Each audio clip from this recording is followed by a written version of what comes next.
Bonjour singe à deux pattes que nous sommes. Voici une vidéo particulière, une synthèse de ce que j'ai compris depuis 70 années que je respire. Depuis ma naissance, je me suis toujours demandé ce que je faisais sur cette terre. J'ai d'ailleurs eu beaucoup de mal à naître puisque j'ai commencé mon premier mois de vie en couveuse. Dès le début, enfin jusque ce qu'il m'est possible de me souvenir, j'ai regardé ce monde comme quelque chose dont je ne faisais pas partie, sans le détester mais sans l'aimer pour autant. Je me suis toujours considéré comme un étranger à ce monde, comme un alien. Alors j'ai cherché la signification de tout ce que je voyais et la raison de mon existence. Longtemps, longtemps, longtemps, en me posant plein de questions.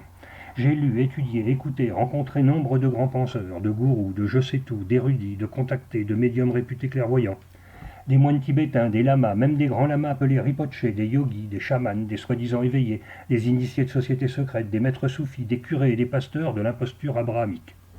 Aucun ne m'a convaincu par ses explications, le plus souvent alambiquées, sur la préciosité de la vie, sur la nécessaire évolution au travers de mille souffrances, sur le méchant ego dont ils sont incapables d'expliquer l'origine, etc. J'ai perdu mon temps à lire des livres qui n'ont fait que m'égarer sur la voie de la compréhension.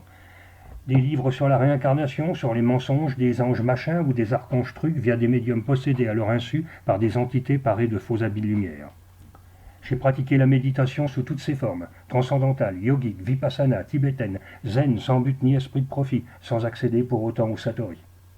Je suis maintenant un vieux singe de 70 ans et à mon grand étonnement, je suis toujours en vie. Et je crois avoir saisi une partie du puzzle. La voici. D'abord, je dois préciser avoir vécu ou plutôt expérimenté des états de conscience modifiés plusieurs fois. J'ai vu la lumière lors d'une décorporation un matin dans mon lit comme dans une EMI, expérience de mort imminente, avec les phases suivantes. Réveil à cause du bruit d'un bourdonnement d'abeilles au cervelet, c'est le bruit des photons, le shot noise. Immense lumière qui remplit tout l'espace, ma chambre et mon cerveau, lumière plutôt jaune et remplie d'un amour inexprimable avec des mots. Sortie hors du corps. Mais ayant pris peur de ne pas revenir, j'ai bêtement stoppé l'expérience. Je n'ai pas vu de guide, ni d'ange, ni de proche disparu. Cela s'est passé en 1992 et je m'en rappelle comme si cela avait eu lieu ce matin. J'ai étudié les EMI, NDE en anglais, le réveil de Kundalini, le voyage astral, effectué des stages dans des centres tibétains avec des lamas plus endoctrinés par leurs enseignements qu'éveillés, rencontré la secrétaire de l'exploratrice aventurière Alexandra Davinel qui m'a confié n'avoir jamais rencontré un seul éveillé. J'ai vu une nuit bien éveillée des d'âmes très colorés et affreux, mais qui ne m'ont pas du tout fait peur. J'ai compris qu'ils venaient de mon mental. Plus jeune, j'ai entendu des voix intérieures, me faisant croire que j'étais seul et que rien n'existait. Terribles ces entités qui parlent intelligiblement. J'ai reçu des intuitions très brèves, hors mental, oui je précise, hors du mental, sans mots, me signifiant que tout cela était irréel, même une fois perdu dans une immense foule d'employés se rendant le matin au travail à la Défense. J'ai même vécu dans un état second de béatitude pendant 3 jours, comme le célèbre Edgar Tolle, qui lui prétend l'avoir vécu durant 5 mois, etc., etc. J'ai finalement compris que nous sommes prisonniers d'une matrice alimentée par notre mental et nos pensées. Les écoles de mystère ont toujours affirmé que l'homme est prisonnier de son corps, prisonnier de son mental et de son ego, enfermé dans la matrice du monde matériel et du temps. Toutes les activités émotionnelles, sentimentales, de la pensée, du désir et de la volonté de l'homme ordinaire donnent naissance dans son champ de respiration à un immense espace d'images pensées qui collectivement constitue une véritable sphère astrale et mentale qui englobe toute la création matérielle.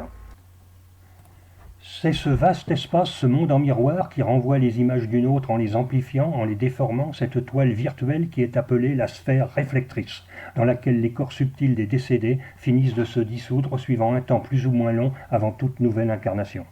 Channeling, spiritisme, langage médiumnique, rencontre astrale, contact avec les défunts, avec l'au-delà, avec des guides, des anges, supramentales, apparitions, chamanisme et esprit de la nature, et tout autre nom pompeux découvrant à marée basse, tout cela provient de la sphère réflectrice et de nulle part ailleurs.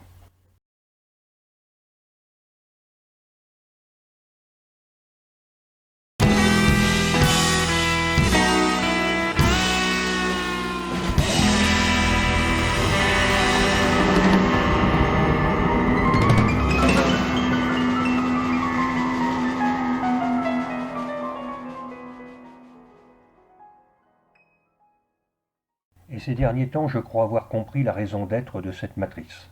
Et oui, comme disait le grand Shakespeare, toutes choses sont prêtes quand l'esprit est prêt.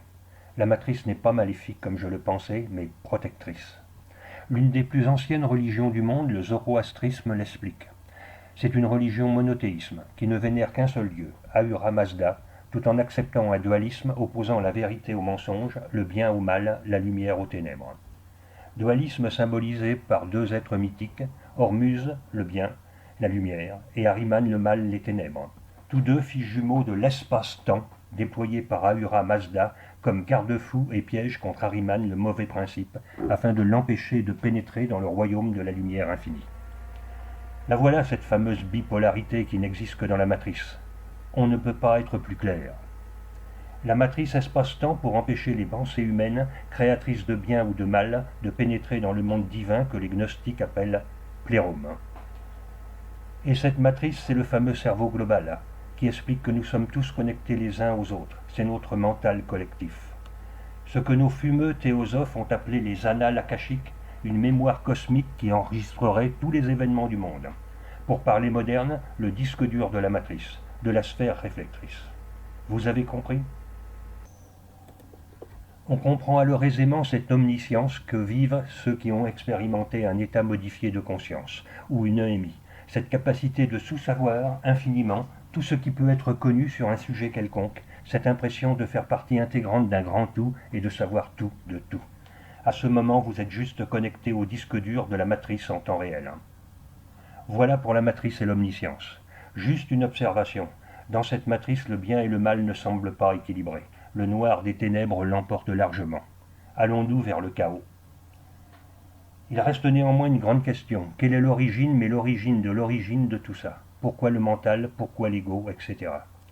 À cela, un grand Rinpoché, un très précieux en tibétain, m'a répondu « Avant l'ego, il n'y avait rien à dire. Après l'ego, l'histoire a commencé. » Belle pirouette. Voilà, j'ai fini. Et pour satisfaire les curieux, voici ma tronche en prime.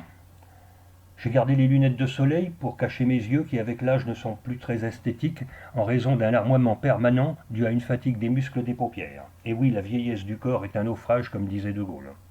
Allez, en voici une autre plus ancienne. J'avais 38 ans et je cherchais ma voie dans les hauteurs himalayennes. Retenez bien ce que nous dit le gnostique Philippe dans son évangile. La vérité ne vient pas dans le monde nu, mais en images et en signes. Ce qui signifie que si vous entendez des voix intelligibles, ce sont les entités de la matrice, même si elles prétendent s'appeler Dieu, ange, archange, guide ascensionné, maître inconnu ou tout autre nom d'oiseau. Ce que l'on nomme Dieu se trouve en fait en nous. C'est notre lumière intérieure, notre ami de tous les instants, cette présence souriante et paisible, rayonnante et bienveillante, qui vibre dans le silence par-delà toute forme de manifestation ou d'apparition de saint, d'ange ou de maître. Apprenez à sourire à votre lumière intérieure. Elle vous portera bonheur et vous protégera. C'est elle votre véritable ange gardien. Et elle est reliée à la source divine où tout est amour sans polarisation. Retournons dans le plérome, ou la source, comme disent certains.